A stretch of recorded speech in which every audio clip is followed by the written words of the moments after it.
Praise the lord. Voice of Jesus కార్యక్రమాన్ని వీక్షిస్తున్న మీ అందరికీ ప్రభు యేసు నామములో వందనములు తెలుపుచున్నాము.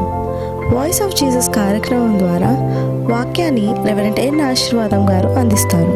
మీరందరూ విని దేవుని ఆశీర్వాదం పొందవలసిందిగా కోరుచున్నాము. దేవునికి మహిమ కలుగునుగాక. నా ప్రియమైన దేవుని పిల్లరా, ఈ సమయంలో యేసు క్రీస్తు కృపను బట్టి మనమందరము కూడా కృప పొందుకోవాలి. ఆయన ఇచ్చిన ఉచితమైన కృప మనలను బ్రతికిస్తుంది, మనలను నీతిమంతులుగా చేస్తుంది, మనలను రక్షణ మార్గంలో నడుపుతూ ఉంది. కనుక యేసు క్రీస్తును కలిగి జీవించడం ద్వారా ఈ సంవత్సరం మనకు ఒక మంచి మేలులు ఉన్నాయని ప్రభు తెలియపరుస్తున్నాడు. ప్రార్థన. పరిశుద్ధుడైన మా పరలోకపు తండ్రి, ఇదిగో నాయన జ్ఞాపకం చేస్తున్నాం. నీ ఎదుట మేము యథార్థముగా ఉండునట్లు, నీ ఎదుట మేము వేషధారణ కాకుండా ప్రభు కోసము మేము నాయన పరిపూర్ణులుగా ఉండునట్లు, అయ్యా నీ నీతిని మేము కొనసాగించున్నట్లు, మేము ఈ లోకానికి నాయన రాయబారులుగా ఉండునట్లు మీరు మాకు సహాయము చేయమని యేసు నామములో ప్రార్థించి వేడుచున్నాము తండ్రి. ఆమేన్, ఆమేన్. మంచిది పిల్లరా, మనం బైబిల్ గ్రంథంలో మనం చూస్తే ప్రభు అంటారు, వారి వలె మీరు ఉండవద్దు. ఎవరి వలె? వేషధారణ కలిగిన వారి వలె మీరు ఉండవద్దు అంటారు. ఈరోజు అనేక మంది ప్రియమైన వల్లరా మనం జ్ఞాపకం చేస్తూ ఉన్నప్పుడు దేవునికి ఇష్టం లేని వారుగా ఉంటున్నారు. ఇంకోటి కూడా, మందిరానికి వస్తారు, దేవుని సన్నిధిలో కనపడతారు, కానీ వారి హృదయం కానీ దూరంగా ఉందని ప్రభు చెప్తూ ఉంటారు. అందుకు కాబట్టి ఇక్కడ వ్రాయబడినటువంటి మాట, ప్రియమైన వాళ్ళ మత్తయి సువార్త 6:5 మరియు మీరు ప్రార్థన చేయనప్పుడు వేషధారుల వలె ఉండవద్దు అంటారు. వేషం వేసుకొని ఉండవద్దు. వేషము అంత మంచిది కాదు. ఒకసారి ప్రియమైన వాళ్ళరా, పావురాలన్నీ కూడా గుంపులో పోతూ ఉంటే కాకి వేషం వేసుకొని వచ్చిందట. ఆ గుంపు వెళుతూ ఉంటే ఆ గుంపులో చేరి తను కూడా నడుస్తూ ఉన్నట్టు, తను కూడా ప్రయాణం చేస్తూ ఉంది. ఈ ప్రయాణంలో అన్నీ కూడా సమబుద్ధిగా వెళుతూ ఉన్నప్పుడు వేసినటువంటి కాకి కూడా ఏం చేస్తుందంటే నడుస్తూ ఉంది. వాటి సమూహము నడక వేరుగా ఉంది, ఈ కాకి నడక వేరుగా ఉంది. అవన్నీ మామూలుగా వెళ్ళిపోతుంటే ఇది ఎగురుకుంటూ వెళ్ళిపోతూ ఉందంట. ఆ తర్వాత అవి మేస్తున్నప్పుడు, గింజలు తింటున్నప్పుడు వాటి పద్ధతి వేరట, ఈ కాకి పద్ధతి వేరట. ఇవి సొట్టగా తినడం ప్రారంభించింది. అప్పుడు ఆ పావురాల సమూహం అనుకుంటున్నాయి అంటే, ఎక్కడిది ఇది? మన సావాసము కాదే, ఇది మన సావాసములో మన జాతి కాదే, ఇది దీని ప్రవర్తన వేరుంది, దీని తిండి వేరు ఉంది, ఎవరు ఇది అని ఆలోచన చేస్తున్నాయట. ఆ తర్వాత ప్రియమైన వల్లరా, వర్షం పడినప్పుడు తన వేషమంతా పోయి కాకిగా మార్చబడిందంట.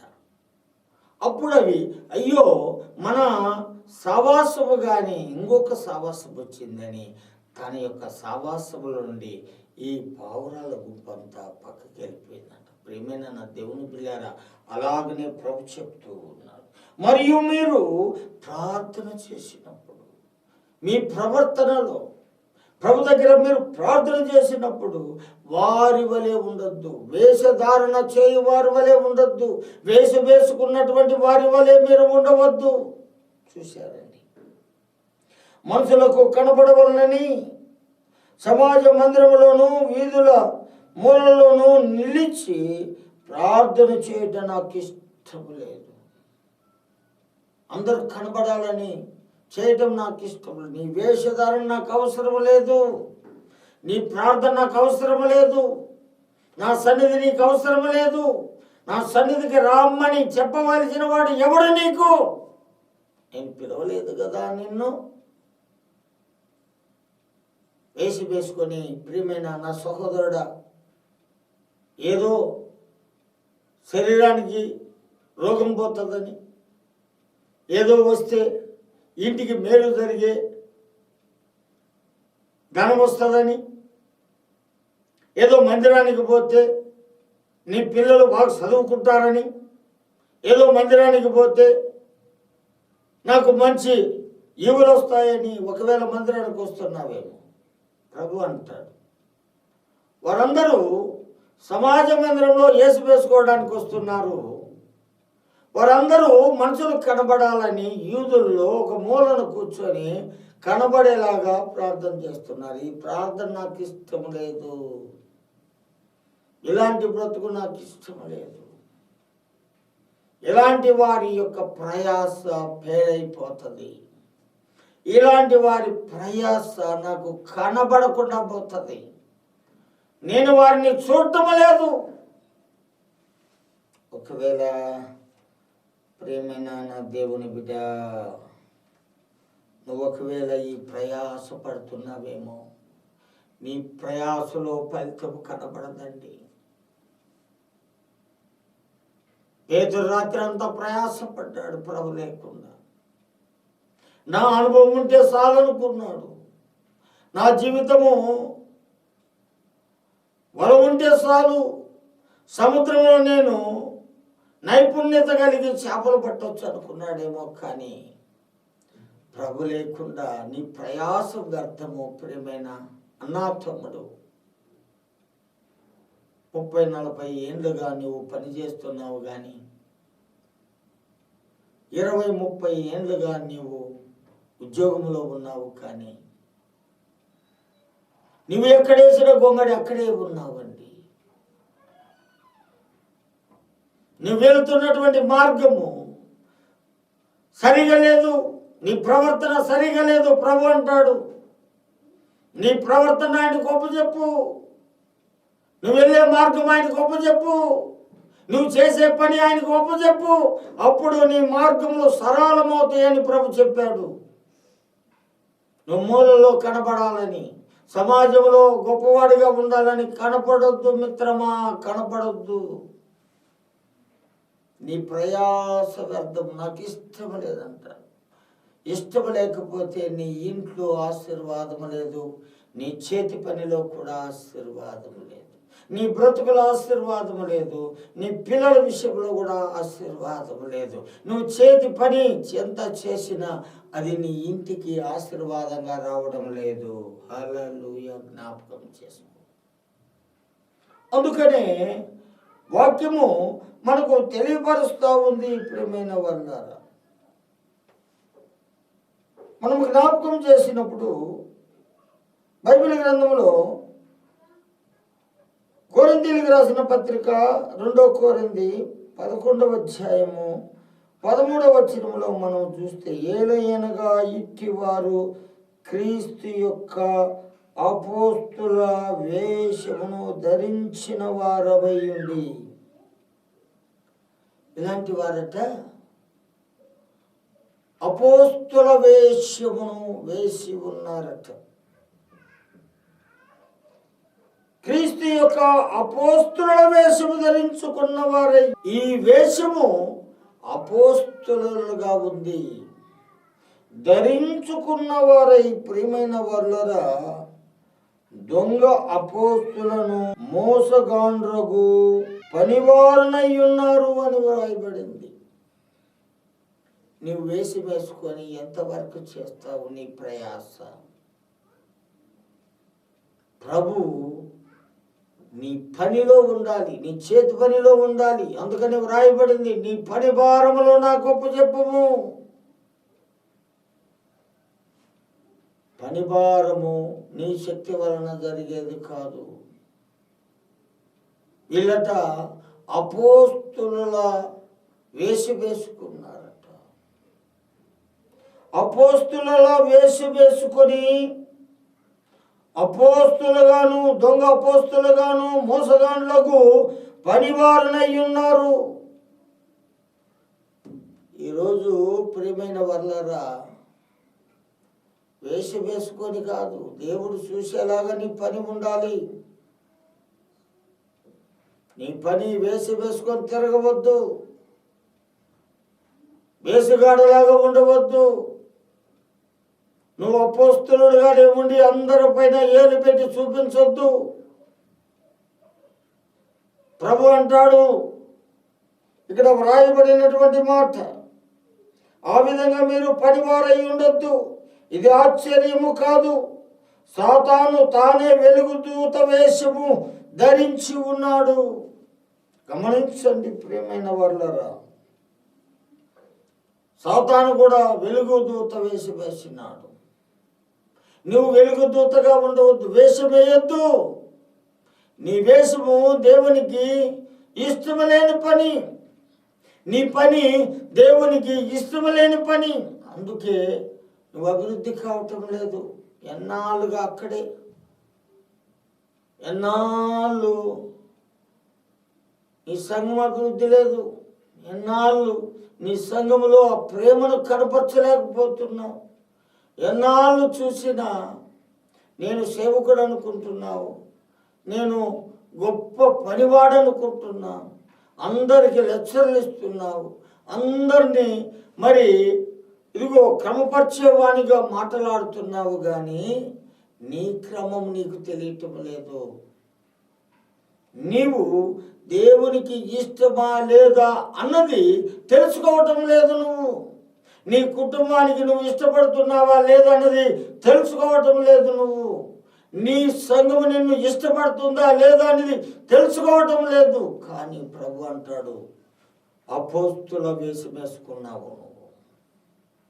ఈ వేషము నాకు ఇష్టం లేదు, నీ పని నాకు ఇష్టం లేదు, నీ ప్రవర్తన నాకు ఇష్టం లేదు, నీ పని బాటలు నాకు ఇష్టం లేదు, నీ మార్గం నాకు ఇష్టం లేదు.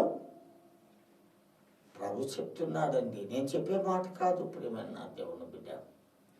అందుకే ఇక్కడ వ్రాయబడిన మాట, మీరు వెలుగు దూత వేషము ధరించుకున్నాడు ప్రియమైన వాళ్ళరు గనుక వాని పరిచారకులు నీతి పరిచారకులుగా వేషమును ధరించుకునుట గొప్ప సంగతి కాదు. చూశారండి, నీవు నేను ఒకవేళ ప్రభు పని చేయటానికి ఎలుగుదూత వేసుకున్నామేమో గమనించాలి. తన పరిచారకులు కూడా వెలుగుదూత వేసుకొని వారు ధరించుకొని ఉండుట గొప్ప సంగతి కాదు. నీవు ధరించుకొని, నీవు వేషము ధరించుకొని నీవు ఆ విధంగా నడుచుకోవడం గొప్ప సంగతి కాదు. దేవుని చిత్తానుసారంగా, దేవునికి ఇష్టానుసారంగా నీ పరిచర్యను కొనసాగించాలి. నీ పరిచర్యలో ప్రభువు ముందుండాలి. నీ పరిచర్యలో నీ విశ్వాసులు, నీ కుటుంబంలో నీ భార్య పిల్లలు నిన్ను వారు ఒప్పుకోవాలి. ఒప్పుకోలేని స్థితిలో ప్రియమైన నా దేవుని బిడ్డ మనం వేషధారణ, వారైతే ఈదుల్లో వేషధారణ, సమాజంలో వేషధారణ, మూలల్లో వేషధారణ, ఇలాంటి వారు నాకు ఇష్టం లేదు అన్నాడు. ఇక్కడ కూడా వెలుగుదూత వేషం వేసుకొని పని చేస్తే ఆ పని నాకు ఇష్టం లేదు.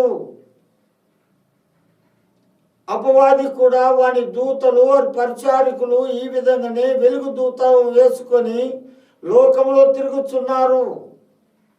లోకంలో ఎటువంటి వాటి కొరకు పరిగెత్తుతూ ఉన్నారు.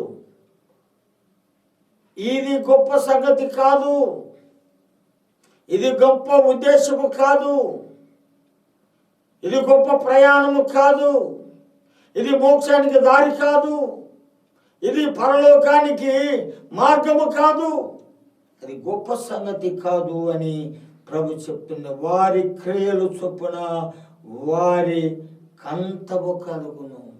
వారి క్రియల చొప్పున, వారి పని చొప్పున వారికి అంతముంది అని ప్రభు చెప్తున్నా. ఈరోజు ప్రభు కావాలా, నీ అంతము కావాలా? ఈరోజు నీవు గమనించాలని వాక్యము చెప్తా ఉంది. వాక్యం నిన్ను అడుగుతూ ఉంది. ప్రేమైన నా దేవుని బిడ్డ,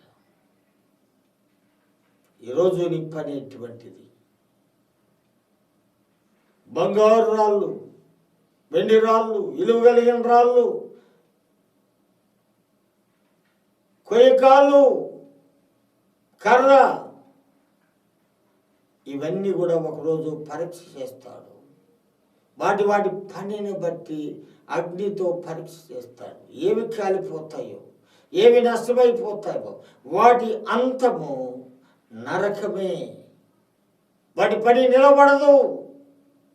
నీ పని నిలబడాలి అంటే విలువ కలిగిన రాళ్ళుగా నీవు ఉండాలి, బంగారు రాళ్ళుగా నీవు ఉండాలి, ఎండి రాళ్ళుగా నీవు ఉండాలి.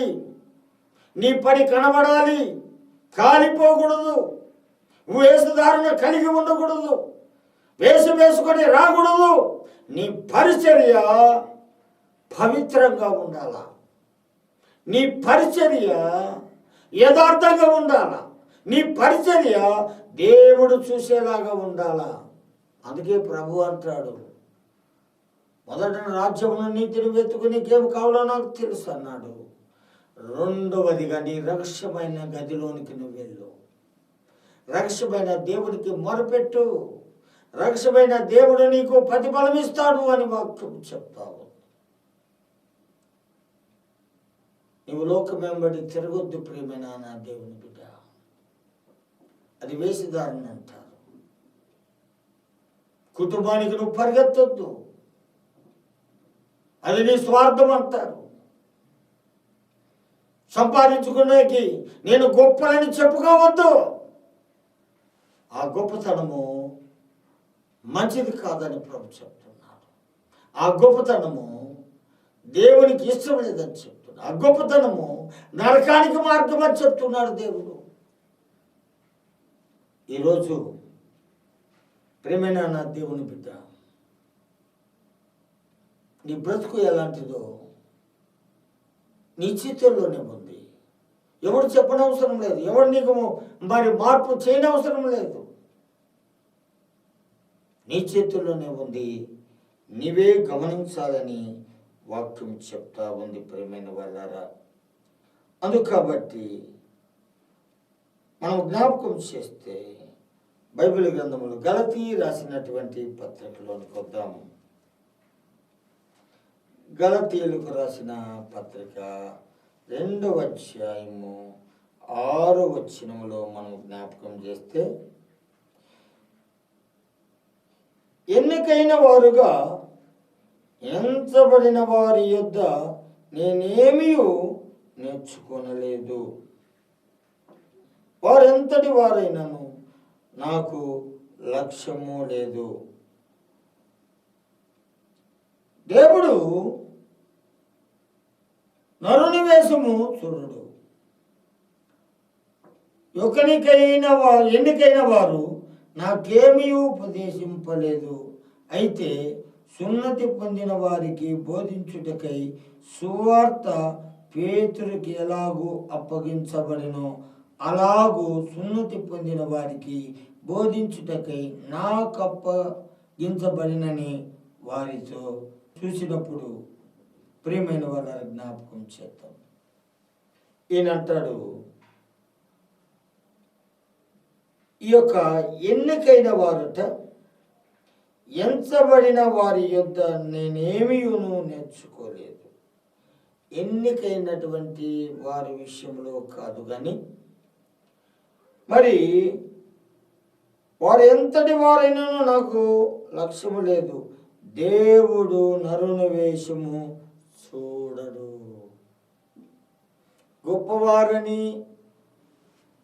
గొప్పవారు కాదని దేవుడు ఎంత మాత్రము చూడ్డంట. అసలు నరుని వేషమే దేవుడు చూడట. నరుని వేషము దేవునికి ఇష్టము లేదు.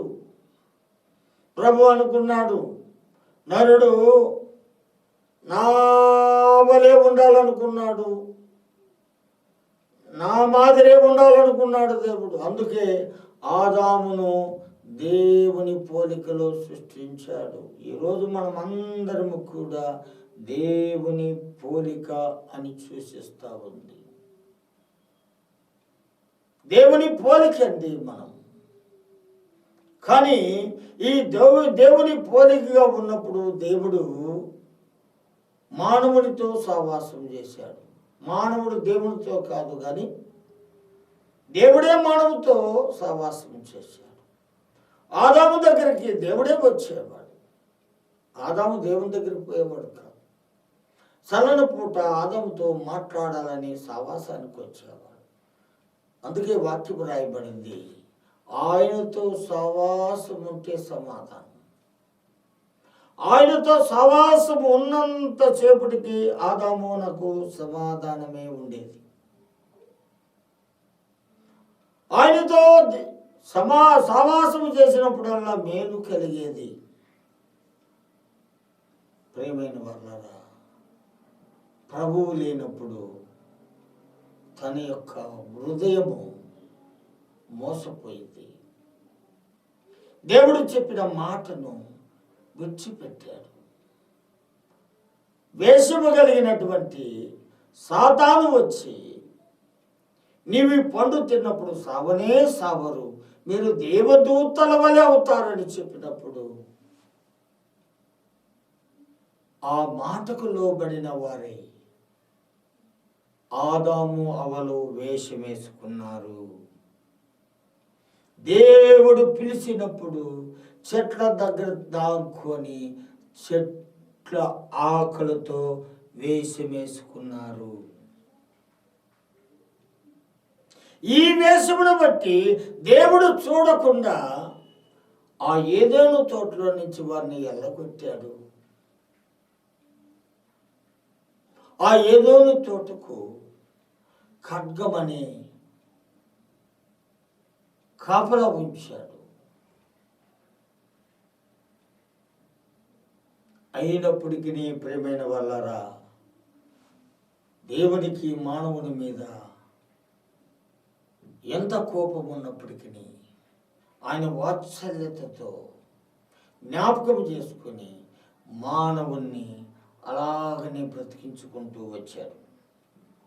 అయితే ప్రియమైన వాళ్ళరా, మనం జ్ఞాపకం చేసుకున్నప్పుడు యేసు ప్రభు మన కోసం పరలోకము నుండి దిగి మీ వేషధారణ మార్చుకోవాలని ఆయన అడుగుజాడలు మనకి ఇచ్చాడు. ఆయనలాగా బ్రతకాలని ఆయన మన కోసం చనిపోయాడు. మనము ఆయన మార్గంలో ఉండాలని ఆయన మన కోసమే సమాధి చేయబడి మరలా తిరిగి రానయ్యున్నాడు. తిరిగి రానయ్యున్న యేసు క్రీస్తు ఎదుట నువ్వు యథార్థవంతుడు కావాలని, నువ్వు నీతివంతుడు కావాలని ప్రభు నీకు సమయం ఇస్తా ఉన్నాడు. అనోకులు చూసినప్పుడు దేవుడు అంటాడు, ఈ తరము వారిలో నేను చూడగా నీవే నీతిమంతుడు. వేషము లేని వాడు నీవు, వేషం వేసుకొని తిరగలేదు నువ్వు. అందును బట్టి నీ కుటుంబాన్ని రక్షించుకో, నీ కుటుంబస్తులందరినీ కూడా యేసు అనే ఓడలోనికి నడిపించుకో. రక్షణ ఓడ నిలబడి ఉంది, యేసు అనే ఓడ ఉంది. యేసు ఓడలోనికి మీరందరూ కూడా రావాలని నీ తరము వారిలో నిన్ను చూసినప్పుడే నీవే నాకు నీతిమంతుడు. నువ్వెంత మాత్రం వేషం వేసుకోలేదు కనుక నీవు నాకు నీతిమంతుడుగా కనబడి ఉన్నాడు అంటాడు. ఈరోజు నా ప్రియమైన దేవుని బిడ్డ నీ యొక్క వేషధారణ తీసేసుకో. నీతిని అనుసరించి నోవహులాగా పేరు తెచ్చుకో. ప్రభు నిన్ను నీ కుటుంబాన్ని ఆశీర్వదిస్తాడు. అటువంటి కృప దేవుడు మనకు దయచేయనుగాక. పరిశుద్ధుడు అయిన మా తండ్రి, యేసయ్యా నీకు వందనాలు.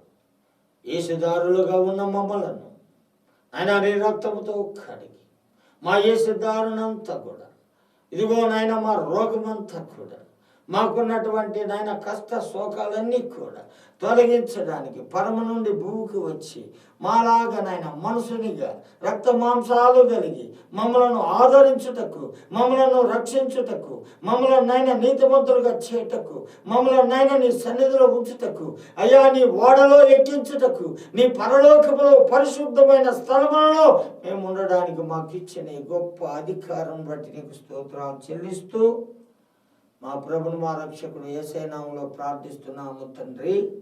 ఆమేన్. పరమ తండ్రి ప్రేమయు యేసుక్రీస్తు కృపయు చూస్తున్న వారు వింటున్న వారందరికీ దేవుని కృప సదాకాలం తోడయుండి నడిపించును గాక.